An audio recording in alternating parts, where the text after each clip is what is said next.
Տրանսփարենսի հակակոռուպցիոն կենտրոնն ու փաստաբան Տիգրան Հայրապետյանը պնդում են, Բյուրեղավանի գիշերօթիկ դպրոցի գործով կալանավորված տնօրենից բացի պատասխանատվության պետք է կանչվեն նաև սոցապ փոխնախարարն ու նրա նախկին ենթական։ 2 տարի առաջ յուրացման, մասնավորապես պետությանը 36 միլիոն դրամի վնաս հասցնելու համար կալանավորվել էր գիշերօթիկի նախկին տնօրեն Գայանե Մարգարյանը։ Այս գործը դեռ դատարանում է։ Վարչապետ Հովիկ Աբրահամյանը 2 տարի առաջ դպրոց կատարած այցից հետո կարգապահական տույժ էր ենթարկել սոցափոխնախարար Ֆիլարետ Բերիկյանին եւ նախարարության ընտանիքի կանանց եւ երեխաների հարցերով վարչության պետ Լալա Ղազարյանին։ Այժմ հակակոռուպցիոն կենտրոնն ու գործով զբաղվող փաստաբանը գլխավոր դատախազ Գևորգ Կոստանյանին ուղղված նամակով պահանջում են ստուգել կարգապահական տույժերի հիմքերն ու պատասխանատվության ենթարկել նաեւ նրանց։ Այս երկու իրավական փաստաթղթերը մեզ հուշում են, որ գոնե երկու պաշտոնյայի գործողություններում ակնհայտ են հովանավորչության հատկանիշներ, ինչը նշանակում է, որ Բյուրեղավանի դպրոցի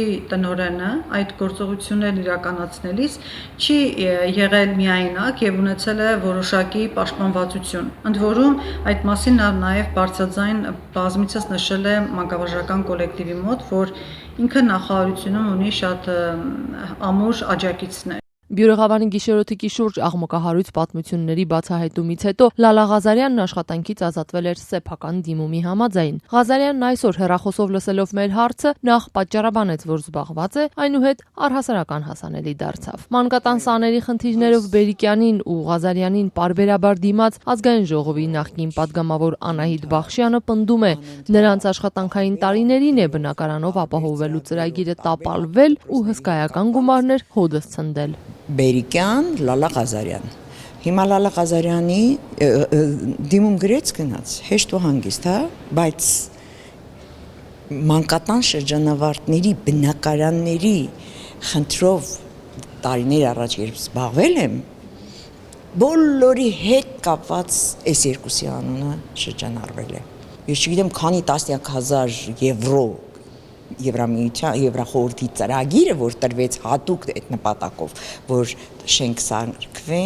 եւ մանկատան շրջանավարտներին բնակարանով ապահովել։ Այդպես էլ մինչև վերջ չիրականացավ։ Արդյոք այս աղմկահարույց պատմություններից ու վարչապետի կողմից ենթարկած կարգապահական տույժից հետո նախարարն ինքը անցկացրել է ծառայողական քննություն։ Ազատության այս հարցին ողջ օրվա ընթացքում նախարարությունից այդպես էլ չպատասխանեցին։ Հիշեցնենք, նախարարությունից չէին պատասխանել անգամ, թե տարիներ առաջ ինչն է ստիպել Լալա Ղազարյանին աշխատանքից հեռանալ։ Անահիտ Բախշյանը մինչդեռ վստահ է, սեփական դիմումի համաձայն աշխատանքից ազատվելը հիմնականում օգտագործվում է որպես պատժից խուսափելու տարբերակ։ Մեզանում ոնց է լինում, եթե մեկը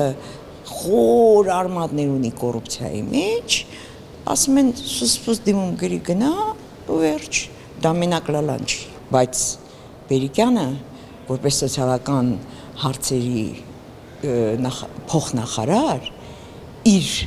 գաղափարներով, իր մտածելակերպով հակա սոցիալական մտածելակերպ ունի։ Հակակոռուպցիոն կենտրոնն ու այս գործով զբաղվող փաստաբանը տարիներ առաջ եւս դիմել էին գլխավոր դատախազին գործի քննությունը հատուկ քննչական ծառայություն տեղափոխելու պահանջով ու ընդգծել կասկածներ ունեն, որ այս գործում կա պաշտոնեական հանցագործություն։ Պահանջը դեռ 2 տարի առաջ մերժած դատախազությունից այսօր տեղեկացանք, որ այս անգամ գործն ուղարկվել է ՀՔՑ, բայց ոչ թե ստուգման, այլ նյութեր նախապատրաստելու համար։ Հակակոռուպցիոն կենտրոնի իրավախորհրդատու Հերիկ Նաստիգրանյանը պնդում է, այս գործն ամբողջ ծավալով չի քննվել։ Քանի որ այս գործով որևէ կերպ ներգրաված չէր որպես կասկածյալ փոխնախարարը կամ սոցիալ նախարարության աշխատակազմի այն պաշտոնյան, ով անմիջականորեն համակարգել է այդ ոլորտը եւ ում պարտականությունը թերի կատարելու պատճառով են դեղ ունեցել այդ մսխումները պետական բյուջեի, մենք ունենք լուրջ հիմնավոր կասկածներ, որ պետք է նաեւ նրանց հետ կապված առանձին վարույթ իրականացնել։ Իրեն ուղված մեղադրանքներն ազատության հետ հեռախոսազրույցում սոցապ փոխնախարար Բերիկյանը անհեթեթություն որակեց։ Ես ճիշտ ասած չեմ տեսել, որ այդպիսի բան եղած լիներ, որ դիմեին։ Դիմել են, անգամ դատախազը ստացել է։ Շատ լավ, անհեթեթություններ են բոլորը։ Իսկ վարչապետը կարգապահական պատասխանատվության էր ձեզ ենթարկել։ Ուրեմն կներեք, ես այլևս չեմ ուզում շարունակել, դրանք բոլորը անհեթեթություններ են։